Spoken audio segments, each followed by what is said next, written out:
Hi, everyone. Welcome along. It's Jonathan Corrie from Precursive, obviously. Welcome back for those of you tuning back in. Welcome along if you're joining us for the first time. In these conversations, we explore a range of topics centered around the changing world of SaaS, B2B, professional services, customer success, and all things in between. I'm very lucky because I get to talk to a lot of interesting and frankly smarter people than myself on a weekly basis now, which is fantastic. One of the key things that we have been exploring under the banner of this outcomes era topic is really the way that professional services and services delivery is evolving, and what's driving some of that change. So today I am delighted to be joined by Chris Bunch, who is the COO of a business called CTS, which is Europe's largest dedicated Google Cloud partner. Welcome along, Chris. How are you, sir? I am very well, thank you. The sun is very briefly, at least, shining in the northwest of England today. So yeah, very well. Indeed, indeed. And you've recently moved to a new part of the UK, I understand. I have up to England's green and pleasant lands in what I'm reliably informed is God's country in the northwest, rather than the smog-choked cities and suburbs of London. What I've learned about anyone who's based in the north is that every single region in the north is in fact God's country. My friend from Birmingham also claims that Birmingham is indeed God's country, but shout out to everybody north of the Watford Gap. Thanks for taking the time to join us. Can you give us a little bit about the scope of your role and a bit more about CTS, and then maybe give us a little bit of your background and your career prior to that, if you don't mind? Yes, indeed. So as you say, COO at CTS, we're a cloud computing consultancy and managed service provider specializing in Google Cloud technology. So high level, that is technologies called Google Cloud Platform, or GCP as it's more commonly known, which is the infrastructure and platform side of what Google do, and a product called Workspace, which is Google's collaboration offering, more on the software as a service side. I've been part of the CTS team for about 10 months now, and worked in consultancy more broadly for about 17, 18 years or so prior to that. Pre-CTS and right at the beginning of my career, I was in the exciting world of ERP software implementation, and then moved into cloud computing in 2011 as part of a scaling startup leadership team. We grew that company about 100x during the time I was there, and I was very, very much converted to cloud computing as a concept, as a theme, I guess a passion of mine, which ultimately led me to CTS in 2020 in the middle of the pandemic, which seemed like a perfect time to go looking for a new job. So I'm one of the directors responsible for the delivery side of the business, so the services side, everything from scoping and designing solutions through to implementing them, and then the managed services thereafter, looking after them, and more broadly bringing some lessons, I hope, about scaling and growing companies, and some of the things that we did right previously and some of the things that we did wrong. Basically, I'd say I am passionate about technology, how it can solve problems for people and businesses, and I like the intersection that consultancy provides with quite a broad range of client organizations. And I get bored very easily, which is why I like growth companies, but consultancy I find provides such a broad mix of organizations. You can't get bored if you're talking to a hotelier one day and you're talking to a hospital the next day, and I love that mix and variety that it brings. Yeah, I mean, you've got more than 200 people now globally across the UK, Utrecht as well, right? Yeah, exactly. So yeah, we got main offices, although that is of course somewhat less relevant now in the UK, in sort of 3 major UK cities, and then in Utrecht and the Netherlands as well. But actually, the pandemic's enabled us to broaden the net a little bit and start hiring the odd person in North America. There's a few in other parts of Europe now as well. Yeah, your business caught my eye because I think you've won some awards in the public sector space, right, for Google in not too recent times. Indeed. So yeah, we were popping the champagne recently having picked up a couple of partner awards from Google, one for our ability to implement Workspace in large enterprise organizations, which is less of a technology project, more of a change management project, because you're really trying to change in a positive way the way that people are working, and you're ripping out usually a Microsoft solution, but in many cases, some even more legacy offerings. And on the public sector side, we're doing some really interesting technology projects, mainly around large volumes of data. So working with hospitals on machine learning technologies to streamline patient-doctor interactions. So rather than a doctor, people with the worst handwriting in the world, taking unintelligible notes that no one can ever read and no one can get any value from, using some of the Google's tech to transcribe the contents of those conversations, log them in an indexable, searchable way, highlight keywords, and then you've suddenly got actually a source of data that's much more searchable and usable, and saves the doctors a lot of time and effort and energy. So all kinds of interesting big volume of data projects going on in the public sector. Interesting. That's, funnily enough, one of my first roles was sourcing people for the NHS IT program way back when, which was the bit of a it was when they were trying to bring together various networks, and they had a lot of outsourcing businesses involved. It was a bit of a disaster at the time, but it sounds like the solution that you've got was what they were trying to build back then, but failed miserably to do so. So unsurprising that Google was able to find an answer, which is good to hear. I think, we were talking just before we started really about kind of some of the things that are changing in the world of services delivery and consultancy. Given your background, you've got a lot of tenure in this marketplace. How have you seen the world of services evolve over the last years? Yeah, I think in some ways it feels like a huge amount has changed. And I was reflecting on this a little bit this week over dinner with a few colleagues, but in others, actually, at its core, very little has changed. Still, people buying skills, advice, expertise to help them solve problems, albeit the technology has changed and evolved. But the things that have changed, I'd probably start with the sort of the people and culture side of things. I'm sitting here today in jeans and a very casual shirt. If I'd dressed like that when I went to my first job, I would have been fired and sent home for not wearing a suit and a tie.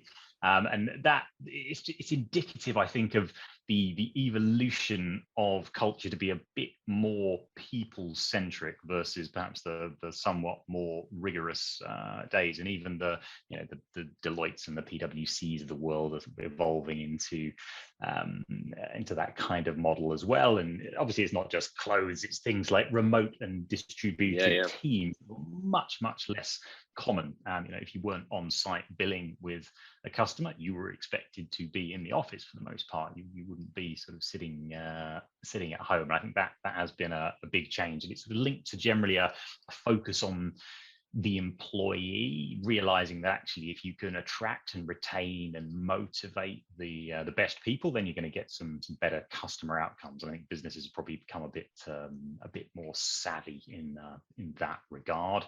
I think externally, but I think perhaps expectations are maybe a bit higher in terms of what you're going to bring as a subject matter expert to their organization. And I think that's probably years of people being burned by large professional services engagements with some of the large global systems integrators whose names I perhaps won't mention.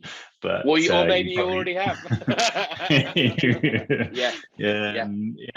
So I think people are a bit more savvy to what they're buying, and they have high expectations of what you're going to bring.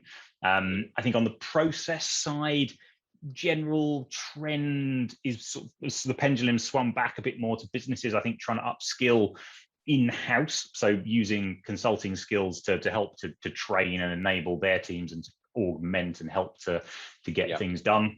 Like most patterns in business, that will swing back the other way at some point. I don't think it'll happen in the near term, but it almost certainly will. But those kind of big 7-year outsourcing contracts that the likes of IBM would have been signing a lot once upon a time. You see significantly fewer of those now. I think businesses, consulting businesses, are forced to be much more flexible in terms of their ways of working.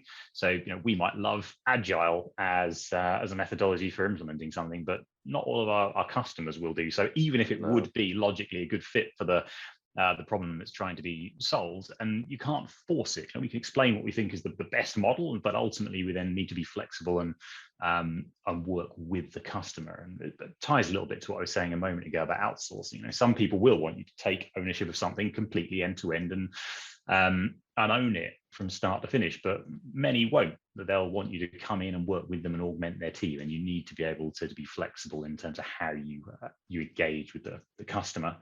On the technology side, I think much more SaaS, like there's software everywhere, like good software. And at one time in the mid 2000s, like a real core part of my role was going out talking to clients about the absolute peak at which they would use their servers and helping them to size the server hardware they were going to buy to run these ERP applications on.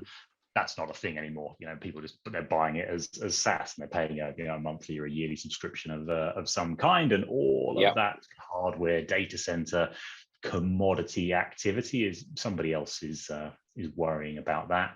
And I also think SaaS generally, not just Google Workspace, but lots of different tools that drive better and more efficient collaboration that's enabled more distributed ways of working. I do also think it's probably encourage people to be somewhat worse at picking up the phone and just sorting out a problem very quickly and efficiently. But broadly, the pros would outweigh the cons on that.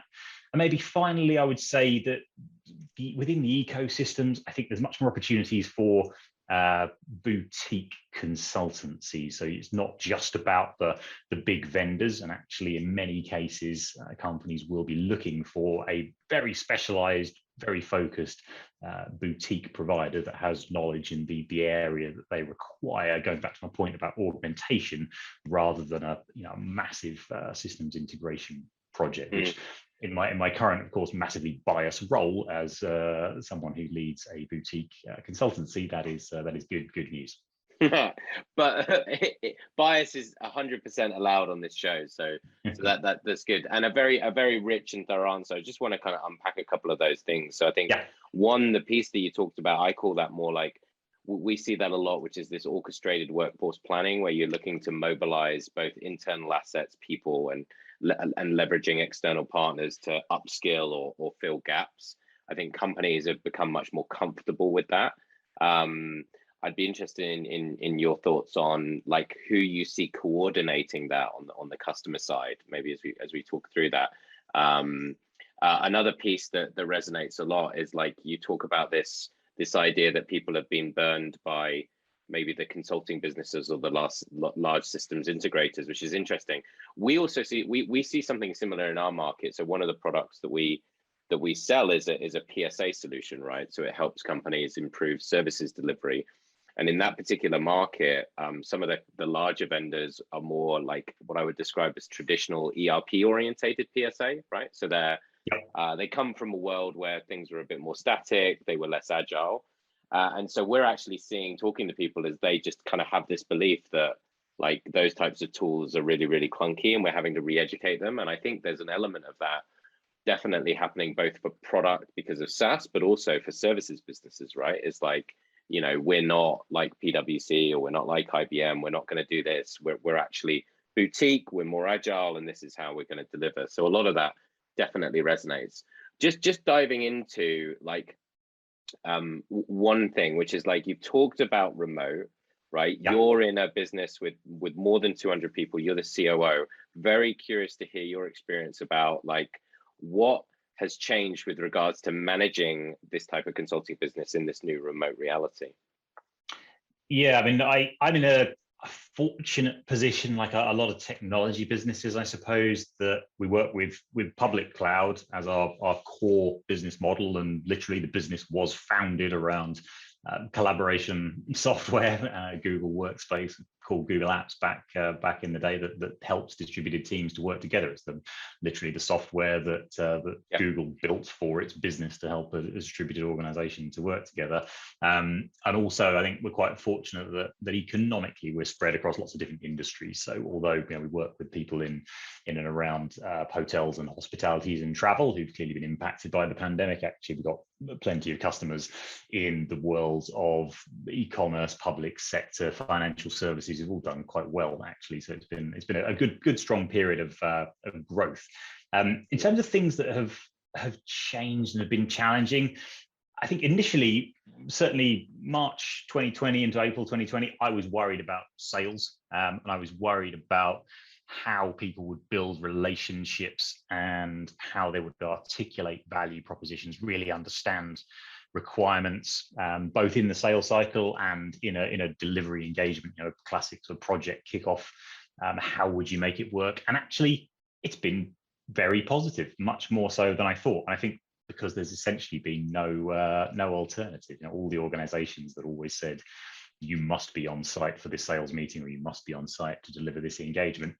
They didn't have that option. People adapted, and actually I've seen some quite creative ideas, people breaking up meetings in very lively ways, so that there's a little game partway through, such that people aren't just sitting there looking at a screen for hours on end. And I like that human ingenuity. So it's worked out better than I was expecting. I still think that we and other businesses could have advanced themselves faster, because I just think people connect better in person. And if we'd been able to take a few more people out for dinner, breakfast, lunch, etc., then we could have perhaps got to this, probably the same outcome. Maybe we could have got there a lot faster. It's probably how I think about it. We've had to put a lot of thought, like most businesses, into how to keep people engaged. You live in a world now, and technology's always been, or at least in recent years, has been a very, very hot market for talent. It's a great time to be a technologist, but the pandemic suddenly enables that even more, and you can get a job anywhere in the country, maybe even anywhere in the continent, and in some cases anywhere around the globe, depending on how flexible the business is and the service that you're providing to them. And how do you keep people engaged? How do you inspire them in a remote world? How do you get them excited about the business and not have just endless people sitting back to back on video calls? How are you going to make sure that you're thinking about people have got a good chair and a desk to work from if they're forced to work at home, so they're not all going to have horrible spine injuries? How are you going to make sure that you're encouraging them to get out, get some fresh air and exercise? So I think that's probably been, I guess it's the biggest challenge for lots of businesses. It's probably also a really big opportunity. People get that right, that balance of sort of work and efficiency, but also purpose, motivation, bit of fun. If that fits in nicely with your company culture, then I think there's a real opportunity there to recruit and retain the best talent, which ultimately is what you need in a consulting business. Yeah, there's a couple of interesting points there you make around, I think, because we've had some other folks who run consulting businesses or are senior in consulting organizations. One of them, we were talking about something you mentioned, which was this, like the expectations around that delivery and what that would look and feel like, and would it be as effective? And it's interesting because kind of some of the feedback that I've heard is not dissimilar to yours. It's like it's gone better. For example, we're spending less on T&E, so we can invest that in other ways in technology. Yep. The capacity planning element of it is perhaps even a little bit easier in some respects, because, for example, we're not taking 3 days out of a week because you've got a day either side for travel, but we might be splitting up meetings across a week, which is quite nice. The point that you made though around the employee engagement, how much of that employee engagement do you feel is like, because like you say, if you're on back-to-back video calls, it's mind-numbing, right? You tap out. How much of that that employee engagement do you feel is like it is driven by maybe the peers versus the managers versus the leadership community? Because I feel like it's something that as a collective you have to work at. Is that something you guys have experienced? Yeah, very much so. I think it's all levels of people contribute to that. And I was in the office this morning.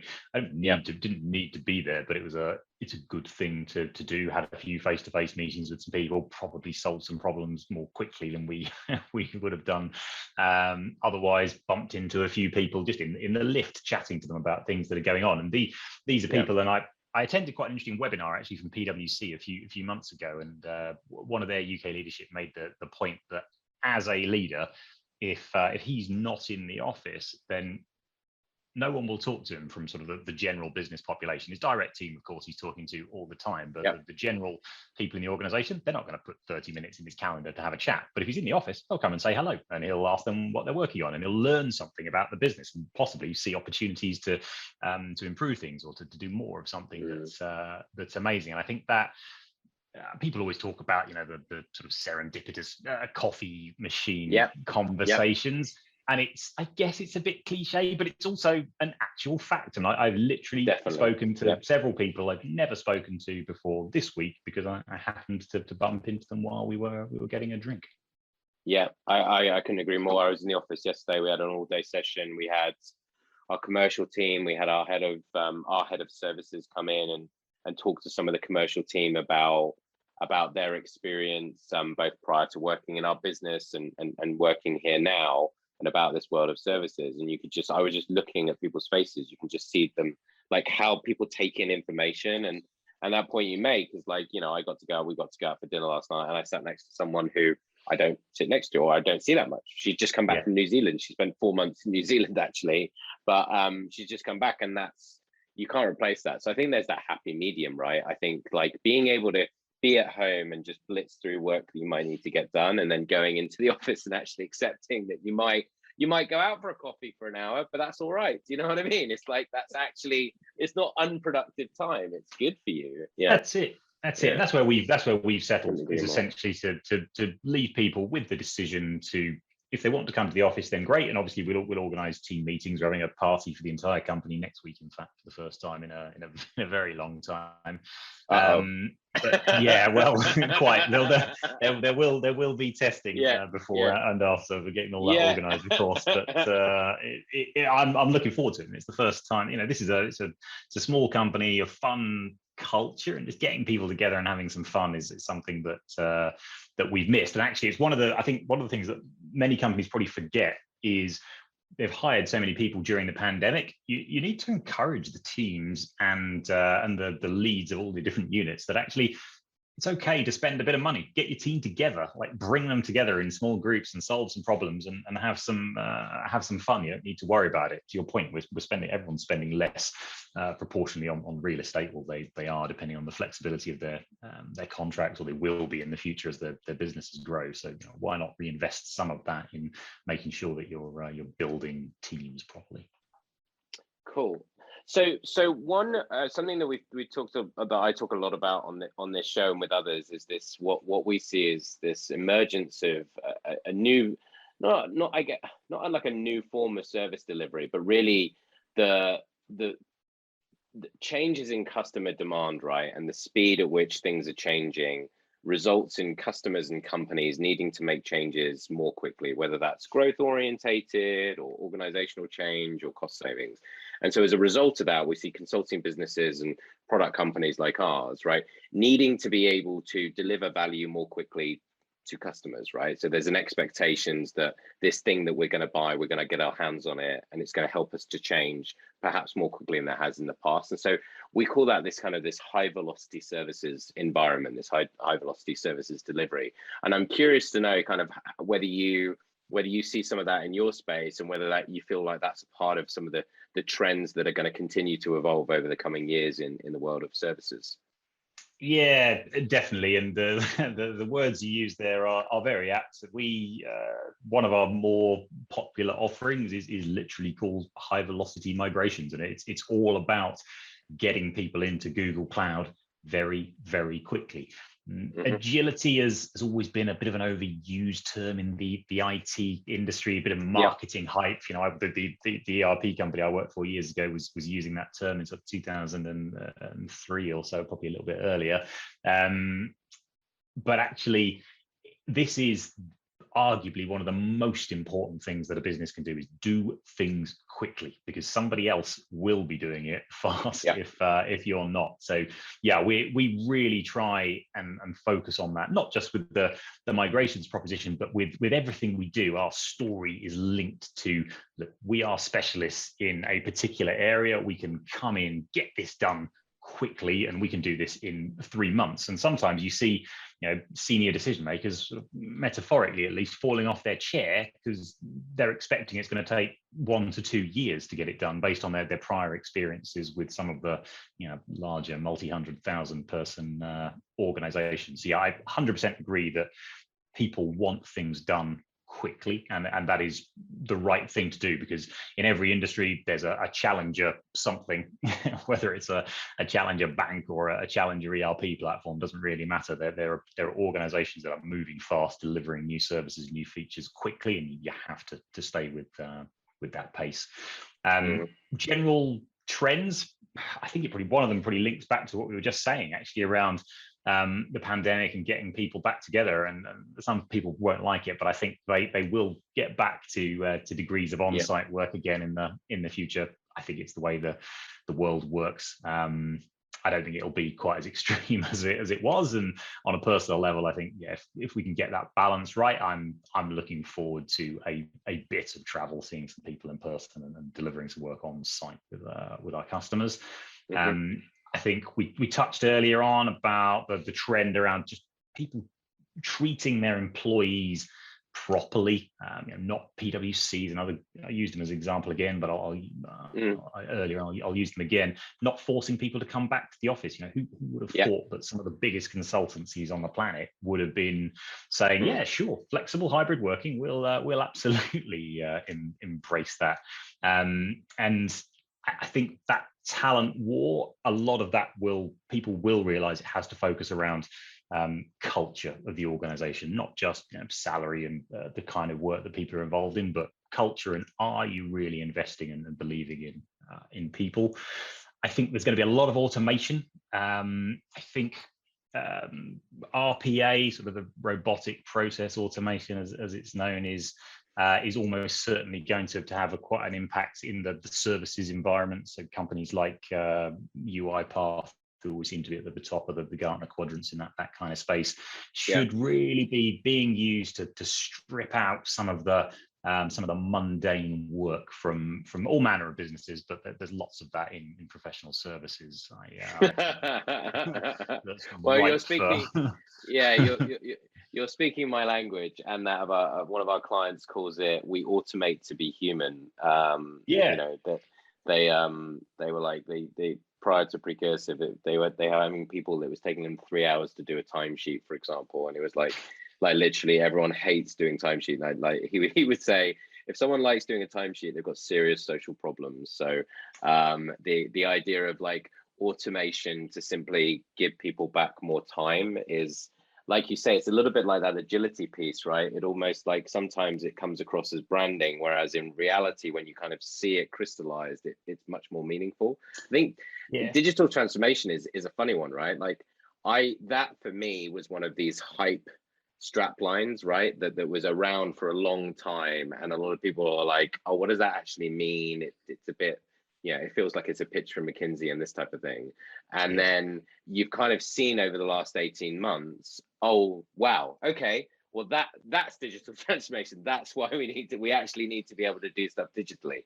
And this kind of links to what I wanted to go on and talk about, which is this outcomes era. Like you I would imagine you guys, from what I understand about how you help your clients, there's a lot of focus around, how can you use technology to create a culture of innovation? How can you modernize your business? How can you empower people and organizations through technology?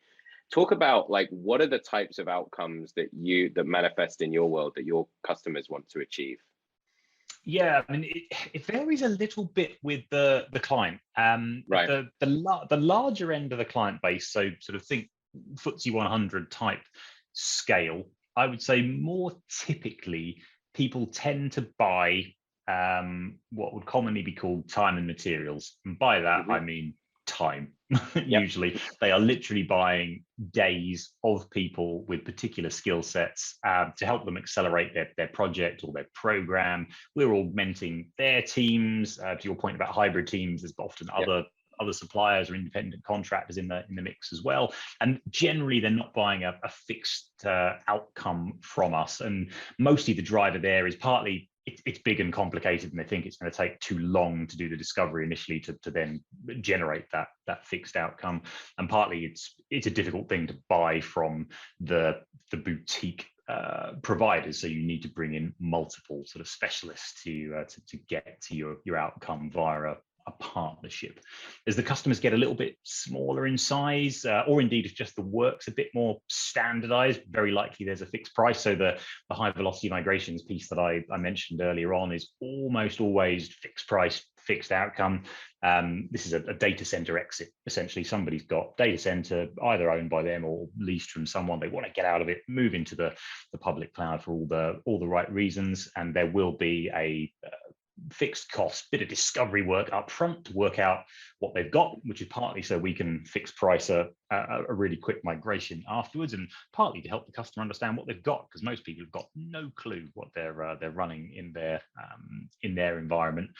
Generally, I'm supportive of fixed price as long as there is sensible time to scope it, access to the right stakeholders. I've never been a fan. You see it in some organizations of really scoping things very, very tight, very, very lean, sort of knowing that you're going to change requests the life out of it over the course of the project. I think it slows things down and potentially damages your customer relationship.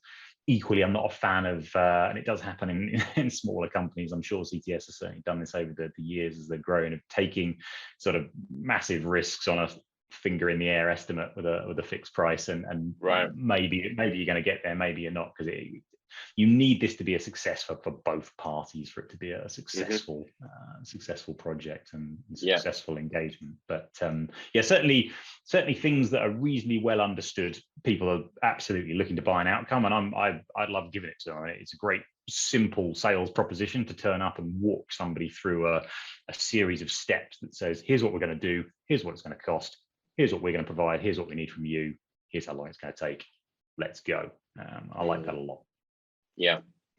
We're quite fortunate in our area, in the sense that, like you say, in your world, it can vary quite a lot. I mean, we're quite fortunate in our area. I think there's probably a handful of outcomes that we deal with. We have one in the world of SaaS is all about, at the moment, it's all about time to value, because companies are spending so much on customer acquisition, increasingly on customer success, which is what I wanted to talk about you next, about the world of customer success in consulting. And you've got this air gap in the middle, right, which is the implementation. And if that's taking more than 90 days these days, then you're probably out of step with the market. So there we see it's very much like, how can we drive that? I think the world of consulting, interestingly, in terms of outcomes, is changing. I mean, many of our clients have actually reduced, for example, their utilization targets. So one company said that we're going to bring it down, we're going to focus on productive utilization, because what they'd worked out was that by having these super high targets, they were churning people, and the ramp time for new people, the disruption, was impacting the quality and the output of the work. So we're like, look, let's reduce it, let's focus on productive work, focus on outcomes with clients, quality of work goes up. We don't need to be acquiring all these new customers, because we can just grow our share of wallet in the marketplaces with existing clients. And I think that speaks to how you see, you talked about the world of consultancy evolving. Have you seen, I talked about customer success. This is obviously something which is very prevalent in the world that I work in, which is in software. We are seeing it, though, emerge in the world of consultancy quite a lot. And I'm curious to know if you guys see that as well, and if it's something that you're investing in, whether you're investing more in a CS type strategy at all. Yeah, very much so, very much so. And I think as a general rule in the industry, maybe even the world in some cases, I think people forget their existing customers. And it is one of the most stupid things you can do. There is literally, I spent my life talking to our sales team saying, look, there is no easier customer to sell to than somebody that's already buying something from you. And from a pure sales acquisition cost, why don't you do it? And the answer is people are always off chasing the new shiny thing. And in some cases, it's not even about selling something. It's just about protecting your existing revenue streams, making sure your customer is getting value from the relationship and value from the services, and that they feel emotionally, which is a big part of any buying process, that we care about them as a supplier. And it's not like many things that are very important. It's not the most complex thing in the world to do, but it does need the right kind of people. Like they need the right real sort of empathy about them. They need to be quite structured, because you need to define touch points all over different levels of the organization. People need different levels of contact and insight and information. You have to monitor it, you have to report on it, and if you do it well, which requires discipline, it requires experience, it requires structure. You have to adapt it to your customers. Coming back to our point earlier about being flexible, all customers are a little bit different, so you need a bit of a shell framework that you can then apply to different organizations. It makes a massive difference. And if you're running a consulting business, as many people listening to this would be, you really want to be protecting and growing your existing base as a real core primary action. And I think more often than not, people spend too much time thinking about how am I going to chase down my new logos that I'm going to put on my next board slide and talk about these net new names, because everyone likes that. It's an exciting thing in sales, but actually there's probably more opportunity working with your existing customers and making sure that they're having a great experience with the services they're buying today, that they understand all of the services that they could be taking from you, and indeed to ask them what services that they would like that you don't provide. And I just think people fail to talk to their customers more often than not. So agree with your sentiment that it's a trend in professional services. Definitely for smart organizations, it has to be.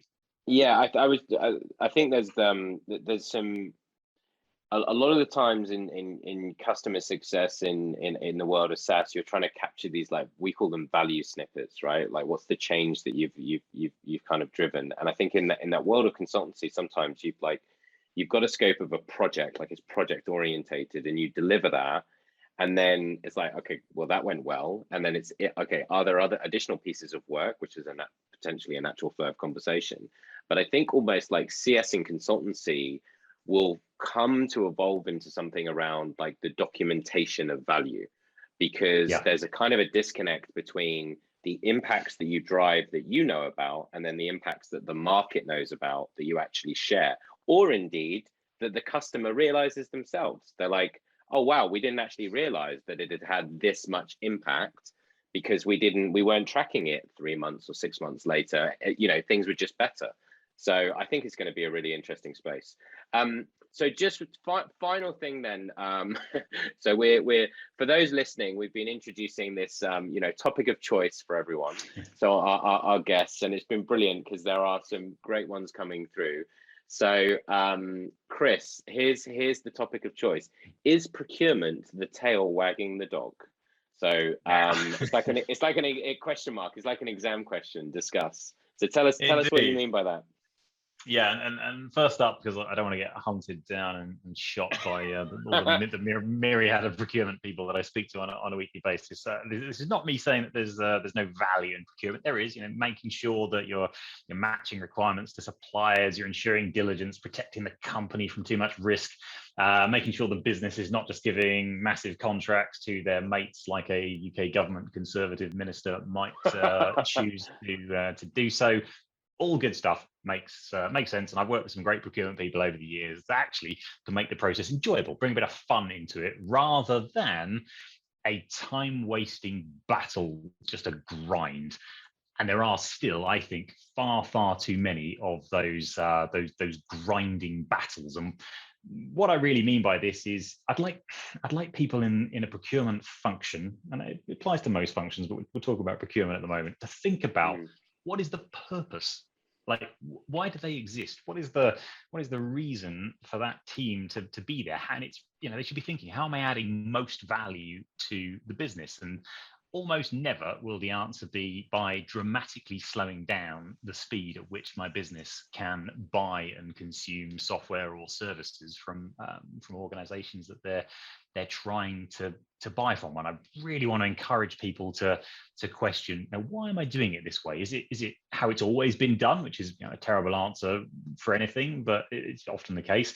Perhaps in some cases, it's a fault of how they're incentivized and how they're targeted at. And they know that you get the best deal by dragging things out for months over on end, because eventually people just capitulate because they want the misery to finish. But if they could try and think about the opportunity cost of the services not starting for several months, or the software not being in place for several months, and actually if they could get it done quickly, would that in itself add more value to the organization? And I sit on a lot of calls, and I quite often find you've got to be polite talking to paying customers or potentially paying customers. But I think it's not 1980. You don't need to destroy your supplier and then come away thinking that was great, I really beat them up. You need and you want, I suspect in most cases, a trusted partnership that should span many years if you're choosing your suppliers right. And if you don't want that, you're probably not buying from the right people to begin with. I think people need to let the small things go. You're negotiating a 60-page contract.